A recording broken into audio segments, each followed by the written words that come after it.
घुमा करके मांग रही हैं। बोले पहले वचन दो, जो मांगूंगी सो दोगी।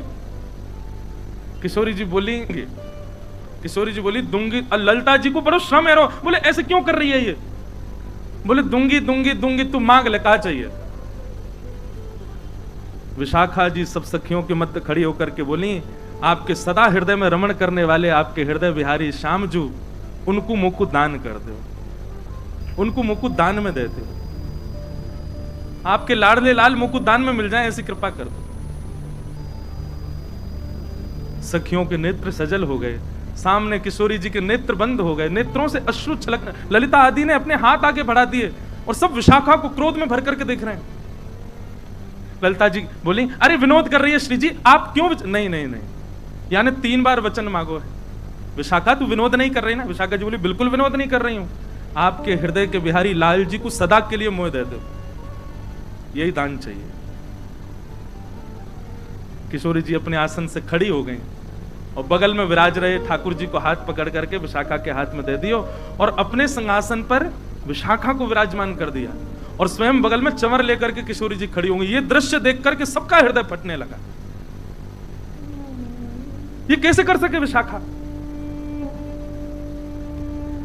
विशाखा जी जैसे ही ठाकुर जी को हाथ पकड़ करके सिंहासन पर विराजी, बोली, अब निकुंज की अधिष्ठात्री मैं हूं, क्योंकि मैं सिंहासन पर बैठी हूं और प्रियतम अब मेरे अधीन है, तुम सब मेरी सहचरी हो, अब मैं जो आज्ञा करूंगी वही चलेगी।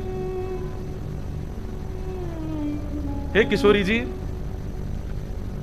लाल जी को आपने मुकुट दान किया है तो अब लाल जी मेरे है गए, परंतु मैं निकुंज की अधिष्ठात्री हवे के काजे अपनी सहचरी इनको कछु भी दे सकूं, या हमारे में उपहार के रूप में, भेंट के रूप में, और उपहार भेंट भी मत मानो, मेरी ही वस्तु है, लेकिन ध्यान रखवे के काज, संभालवे के काज में अपनी वस्तु आपको दे रही हूं। याद रहे, मेरी वस्तु को चेहरा पे कभी शुष्कन नहीं आनी चाहिए, कभी उदासी नहीं आनी चाहिए। लो, मैं अपनी वस्तु आपको दे रही हूं। लीला समझ में आई है?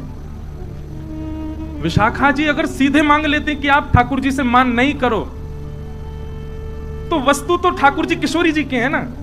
विशाखा जी ने पहले ठाकुर जी को अपनो बनायो और अपनो बना करके किशोरी जी से बोली, अब मैं अपनी वस्तु आपको दे रही हूं, और कोई अगर अपनी वस्तु देवे तो जाकू वस्तु दही जा रही है, बाकी जिम्मेवारी है कि बाको ध्यान रखियो। मैं अपनी वस्तु आपको दे रही हूं। हे किशोरी जी, मेरी वस्तु के मुखमंडल पर कभी भी शुष्कता नहीं आनी चाहिए, आप कभी मान नहीं करो। ये बात सुनकर के और सब तो खड़े रह गए। ठाकुर जी ने प्रणाम किया, जय हो विशाखा जी आपकी, मान गए आपको।